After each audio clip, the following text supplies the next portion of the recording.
Hey there, welcome to Activating Magic. I'm your host, Darla Ledoux. I'm having an interesting conversation over here around the idea of partnership. And I thought I would just record a little solo episode about my deep thoughts. So, what I want to say is this isn't all sorted, it's not all in a bow. And I'm really feeling the nudge to share and kind of let you know where I am in processing this conversation about partnership, about what does it mean to be a partner in your life, but in your business. How do you partner with clients? How do you partner with your retreat? How do you partner with Source as your business partner?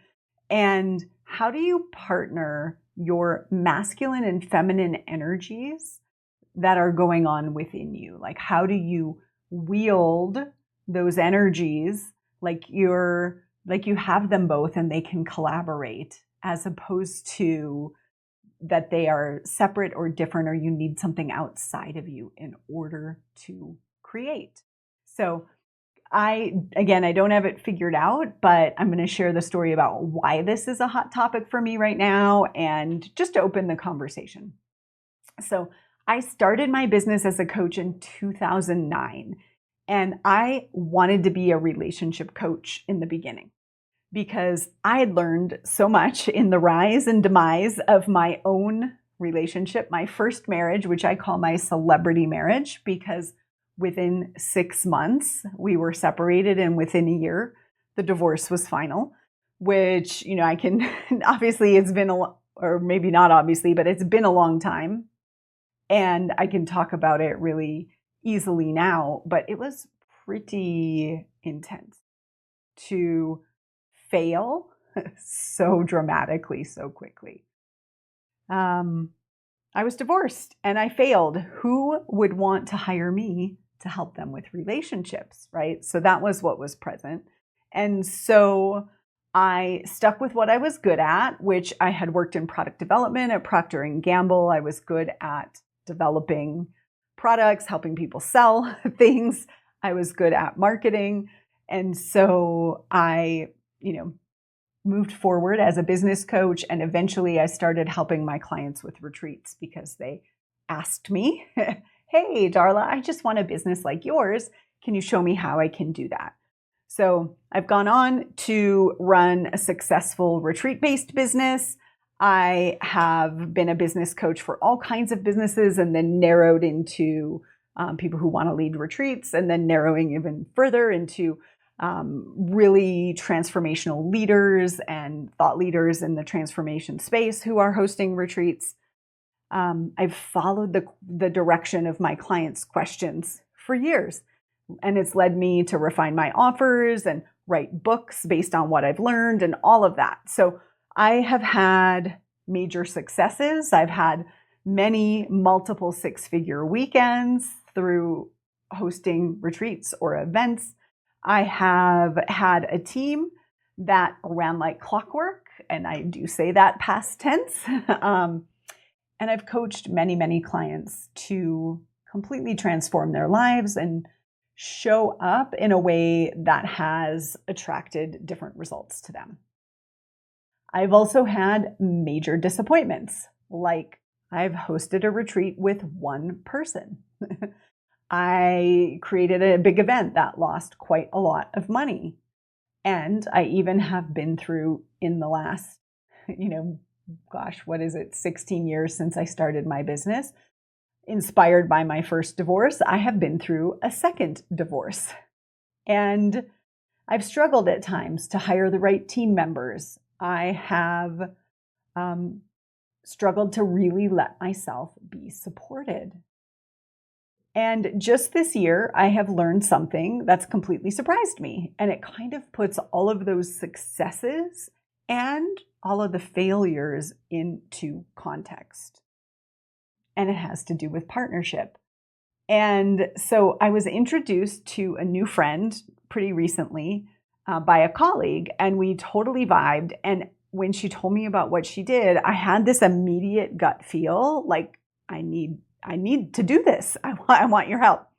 And I'm a gut decision maker in human design. So I know when that happens, I need to follow. And so I booked some sessions with her, and I'm actually going to introduce you to her on a podcast very soon. But we did something called my soul identification. And I'll save it for her to introduce a bit more about this. We have soul languages, and our business has soul languages. And, like a lot of what she shared, I knew. Like, I didn't have her exact language for it, but it was like, oh, that makes sense. That makes sense. That sounds like me. That sounds like what I've built.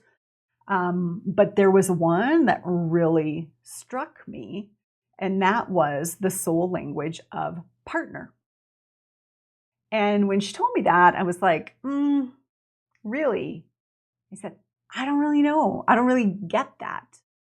I don't really get that because I've done a really bad job of partnership. And I went on to speak about being twice divorced and about a recent business collaboration that hadn't worked out, which I've talked about on this podcast before. And she shared something that really broke me open. And what she said was, she said, Darla, you are a natural partner. And what I am getting is you just exude it. You just exude it. And it just is. And I thought back to this astrology session I had during the time that my business collaboration was unfolding, consciously uncoupling. And I had this reading where the astrologer said, hey, partnership really is for you. Don't give up on that, right? Because I was kind of like, maybe that's not for me. Maybe I'm just want to have this small little thing.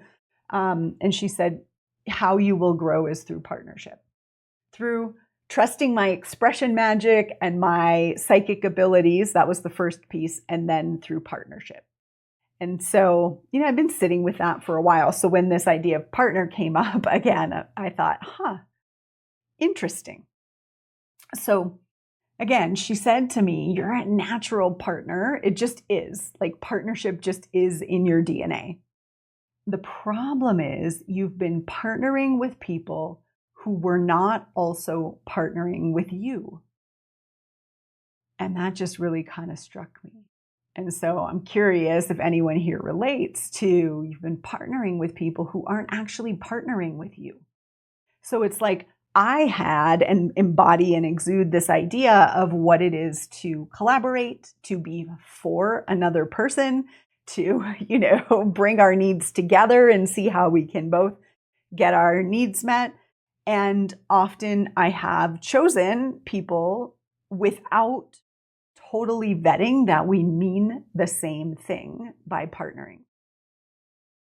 So in each of my marriages, I had poured a lot in without stopping to see whether they also were, without being super clear and responsible for what I want and need in a partnership.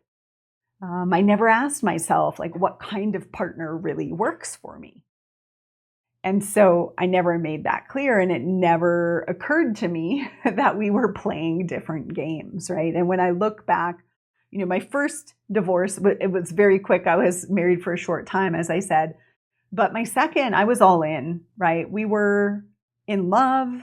I thought this is my soulmate. I thought we were on the same page, working toward the same things. And then, in retrospect, I can look back and see we were playing two very different games. Like, our goals and our why and our, what we were working toward was not the same, even though we had some things in common.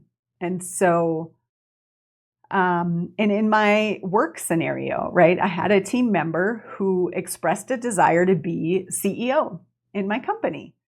And I was really excited. And I thought, well, if that is a desire that's alive for that person, then it must be great, right? Because I don't need to be CEO. Like, I'm decent at it, but I'm not the best for sure. And so if someone wants to really be passionate about the running of the business and the all of that, great. Well, turns out I'm pretty passionate about it. So that's another story. But here's what happened is I didn't look objectively at the skills and the design profiles. I'm big on human design. I didn't compare these things that I know about this person to what that job would be. I just trusted the desire, and I began giving them more responsibility and training. And at sometimes that was great. Like, I learned a lot, and I look back on it and say, ooh, we had a good run. But let's just say it didn't really work out. So again, partnering without the clear expectations. And for me, one of the things I'll say about this, because we're going to come back to this later in the conversation, is I didn't check out the dynamic of masculine and feminine energies in this partnership. So me, Darla, I'm pretty balanced. I have a lot of masculine. I have, I'm in a female body, and I'm working on my feminine. Like, I do have a lot of natural feminine tendencies of nurturing and caregiving, and I'm very heart-centered. I'm wearing a heart on my shirt right now. And, I have a lot of masculine that comes really naturally to me. And I didn't consider that balance of energies in the person who would come in to take the role of CEO, or to even be operations manager and direct the business. And that was a mistake. So we'll get more into that balance in a minute. And it's not a mistake because nothing's a mistake, because I learned so much, and I'm here talking about it, and I have a whole new view of partnership now. So this awareness that my partner energy is just natural, and I don't even notice it, and I kind of make assumptions about what other people mean by that, and don't totally vet it, really made sense, and it helped put the last year or so in perspective for me with this business thing. Now, I often work with clients whose magic, right? This podcast is called Activating Magic. There's 6 types of sourced magic. There's a quiz, sourcedexperience.com/quiz, where you can find out yours. And so I'm often working with clients who are learning their magic and learning to give themselves permission to be in their magic and to trust it. And it's often very similar to me in this partnership energy, which is it's so natural that they don't notice it, or they don't value it, or they've never stopped to define it. It's just the water they swim in. And I'm wondering if you have a part of you like that you just assume, well, I can see what's going on here. Obviously, the other people on my team do, or my romantic partner sees it the same way, but maybe they don't, right? And so we want to make it overt and make it visible and make it real and check it out as to whether other people are seeing what we're seeing, okay? When I think of partner energy, I think of compassion magic, which is one of the 6. I think of recognition magic. So compassion has an openness and a non-judgment, right? So if you're going to partner with someone, like, you want to be seeing the best in them, and we're 2 people coming together for a common goal that we're both excited about, and we're seeing the best in them. That's compassion. And then recognition also kind of sees what goes together. So we might see some part of them that's a match for this goal. We might, it could be vibration magic also. You might get a vibe that this person resonates with me, or this person and this person would make good collaborators, and you like to make that connection. The issue that I had, I'd say, is that I had a little boundary leak with my compassion magic, right? So my compassion magic is non-judgmental and just receives and is in your corner. And so when someone said, hey, I would like to be CEO, and I said, okay, right? My compassion, like, my boundaries might have been a little slippery, and that's okay.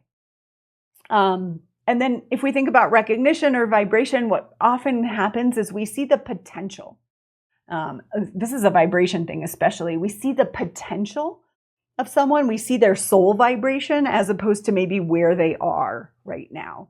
So, in this case, I feel like soul vibration actually wasn't a match for CEO, but it could be that, someone has the potential for that, but they're not that now. They have a potential to be a good partner. This was probably true in my marriages, right? Like, at a soul level, if this person was very healed, they would be a great match for me, but maybe they're not.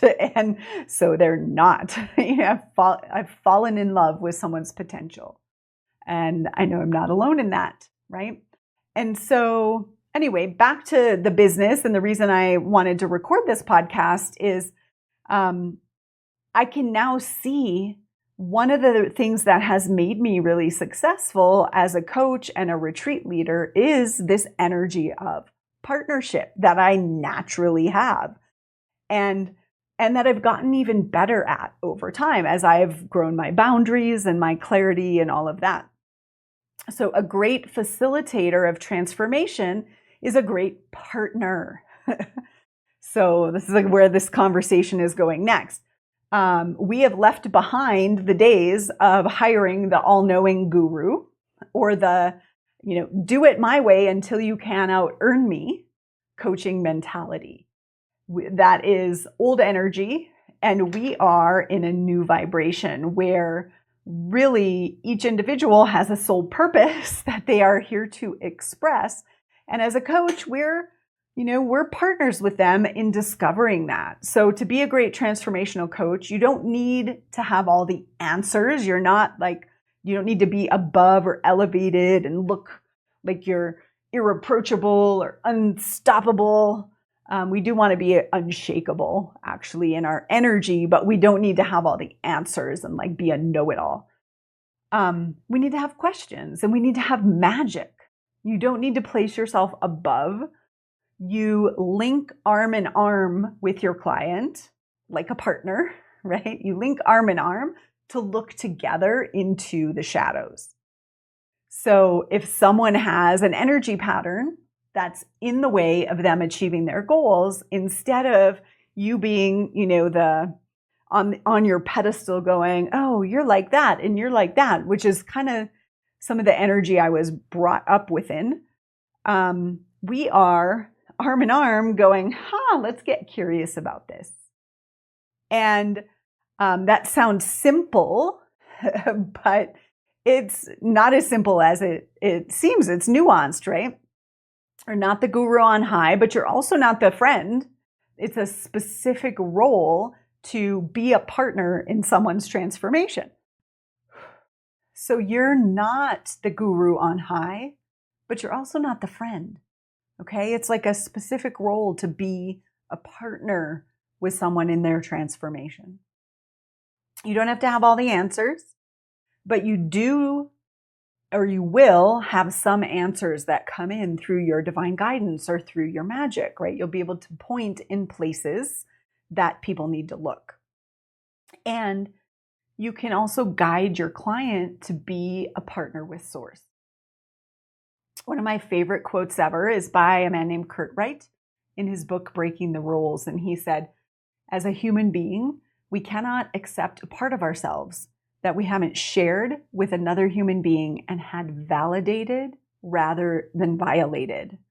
So you can be that sacred, trusted partner to help validate these parts that are in the shadow, right? That maybe someone violated in the past. And when I say violated, that can mean, actually violated physically, or it could mean dismissed or judged, right? Or shamed. And when we can be the partner that helps someone look there and go, hey, I can accept this part of myself. Let's bring it out. Let's share, right? We need that partner as a witness. More valuable than having the right advice, often more valuable is having a witness. So partner energy can help with that. Partner energy is so helpful when leading a retreat. Okay. So if you are too attached to being the one to cause transformation on your retreat, like you're forcing it, right? You won't leave space for them to lead themselves. That said, if you're too passive to provide the boundaries needed in a safe container, you won't create space for their energy patterns to dissolve and reemerge, right? You're like the giving space for them to be in the cocoon of transformation. And that requires a certain level of strength, right? We can feel this, the masculine and the feminine, right? We need this balance. I've recently enrolled a group of the most self-responsible clients. Every layer of my own transformation invites more of this, right? Less of me needing to be the answer and more of me being able to just be the partner, right? And so, because I release the need to be liked a little bit further every time, right? Every time I lead a retreat, every time I move through my own transformation. And I release the need to be in charge a little bit further. I can be both in charge and like not liked, or I can be neither. I can be equally both, right? And that makes space for true partnership with my clients. Like I'm unattached and I am present and I'm with you. So I'm currently in a deep dive into what that actually means, right? In my current romantic partnership. So I'm currently in a deep dive into what this actually means in my current romantic partnership as I'm looking at this area of really taking ownership for saying what partner means to me and what do I want in a partner, and am I partnering in the way that I want to? So I'm in that conversation. We are in that conversation at the moment. Which leads me to a topic I've been speaking up about a lot lately, which I've kind of alluded to earlier, which is this partnership between structure and flow, between logic and magic, between masculine and feminine, between masculine and feminine within us, okay, within ourselves, and how we want to express and what feels right and true and alive. And this is part of what I'm bringing into my own current relationship. So I've been in relationships with both men and women. I married first my dad, then my mom, and now my current partner is very much like a representation of my stepfather. In various ways, and not, in the energy and the different kind of patterns that he has, for example. So, I'm starting to call myself an immersive learner in this area of partnership and relationship, and really healing the layers of wounding that were created within me in my upbringing. Right? I'm like immersively learning this through putting myself in relationships. So, but I've been in relationship with both men and women. I was married to a woman we were together for 9 years, married for 6. And I was the primary breadwinner. I was in that more masculine role in a lot of ways. And I've also my first marriage was to a man. I'm in a relationship with a man now. I have been in that receptive mode as well. I'm a female engineer. And so I worked mostly with men in the early days. And I learned through being an engineer a lot of principles of logic and structure. I'm a chemical engineer. So chemical engineers literally create containers for transformation. Isn't that so wild? Or as I say, we create space for magic, right? The alchemy. And so all this is to say, I have experience being in both energies, in the masculine, in the feminine. I have looking retrospectively, I'm in a deep dive study in Earth School into this conversation about how these energies can partner between people or within a person. So I recorded a recent episode about my own structure breakthrough, which you can go back and look for. I'm still integrating, like, what if I'm not the structure? And what if I create structure and then allow the magic just to flow through me? So what if I do that even more? If anyone's watching this on video, I have a lot of structure behind me in my space so that it is representing the idea of the structure supporting me so I can be here flowing in my magic. So partner energy is allowing this masculine and feminine energies within you to partner. And I gave the example of, being married to a woman versus a man and, playing different roles and all of that.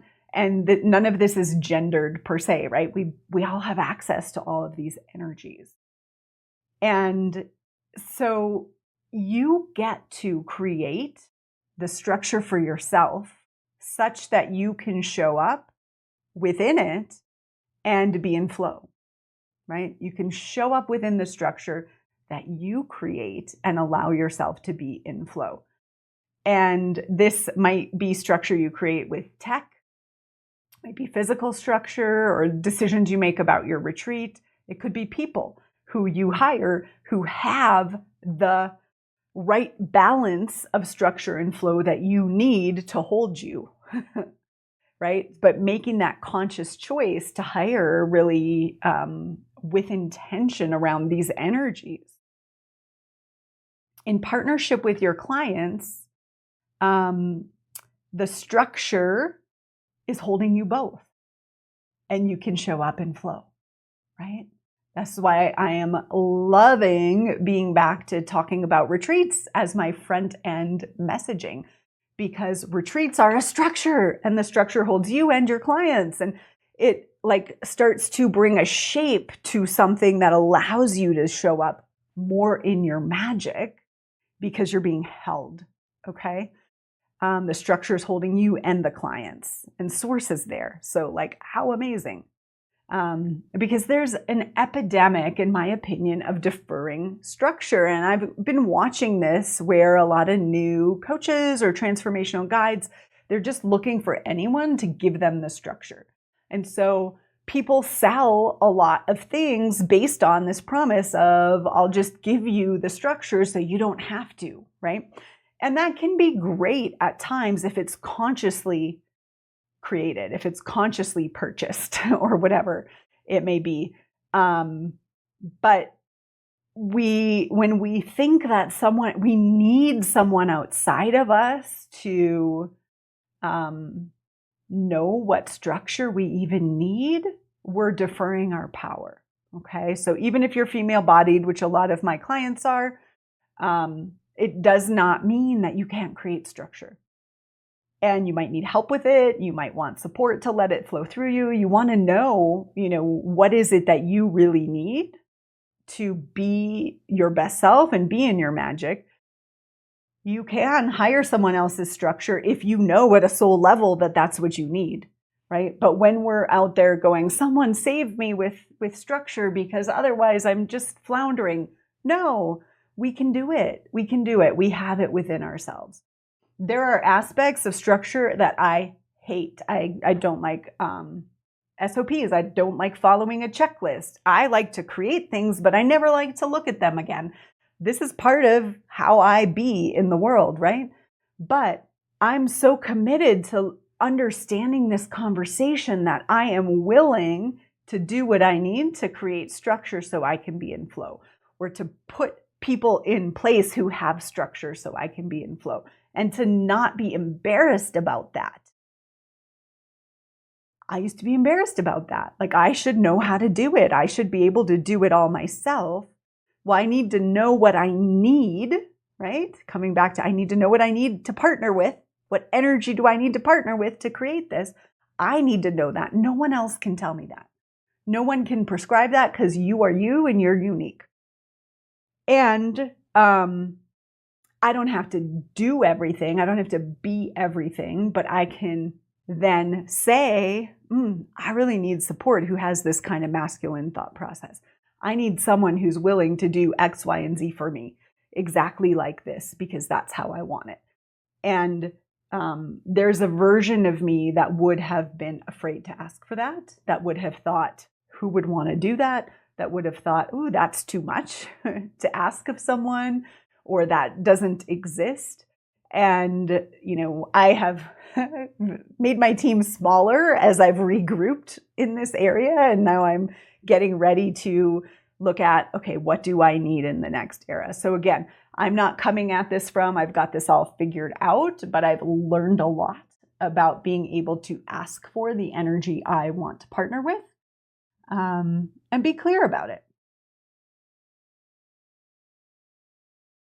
You do not need to, and I do not need to. Let me see what else I wrote here. Structures created by someone else. If you're wanting someone to structure from a place of desperation, from a belief that you can't partner with that energy with yourself, or that is coming from lack, and that's not super helpful.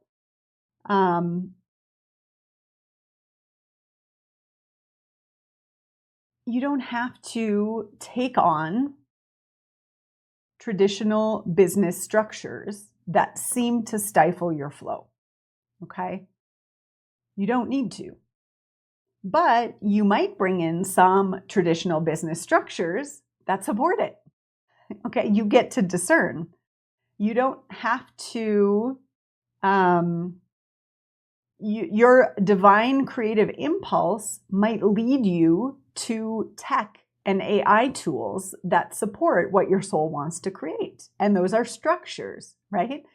So your divine creative impulse might say, I'd really like to use AI to do XYZ in my business. Let me sort that out. Let me find the expert. Let me find the tool.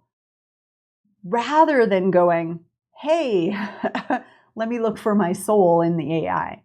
Like, oh, someone's teaching 6 million AI things. Let me just go learn all of that. And maybe I'll find the soul of my business through doing that. No, you want to start with your creative soul and then put the structure around it. You can be seen as someone who can drive something forward. You can also be seen as someone who is a passenger. You can do both. You don't have to pick one or the other. Okay. I said I'm rebuilding my team. I'm renegotiating what this looks like within my relationship. I don't have the answers, but I do have tools, I have structures, and I have frameworks. And I'm really excited about the journey to pioneer a new conversation around this energy of partnership that I have discovered, that I have naturally within me. So, and specifically around partnering with the masculine and feminine energies. If you are interested in this conversation, I'd love to know. I would love to know. I'm thinking about hosting a retreat around this. I have a little bit of a mini download about a retreat called The Partner, about how to partner with your clients and your business without having to be the guru with all the answers and without stifling your creativity. If that remotely interests you, it doesn't exist yet. It's just a concept that's out here in the ether. If it interests you, PM me on social and just send me the word partner. So I have a sense of if you've listened and this is alive for you at all. So we've gone on a bit of a journey talking about my awareness about partnership, around this idea of partnering with people who are not actually partnering with me and what that's looked like for me in the past and what I've learned from it. We've talked about partnering with clients rather than, having power over them or being the guru, and also not being, passive in such a way that you're not bringing structure to your clients. So we really want that balance, which can translate to the idea of the balance of masculine and feminine energy, which we can hold. We can partner within ourselves in such a way that we are bringing both structure and flow, which then makes us really available to play with others without coming from this place of desperation, hoping they will give us something that we don't have within ourselves. And instead, we can come from a place of power knowing, hey, I can do both. And it would be really great if you want to do this. So that's my message for today. I'd love to hear what you hear. If this resonates and you know someone who could use this message, please spread the word, like, share, subscribe, all the things, and we'll see you in the next episode. Bye, everyone.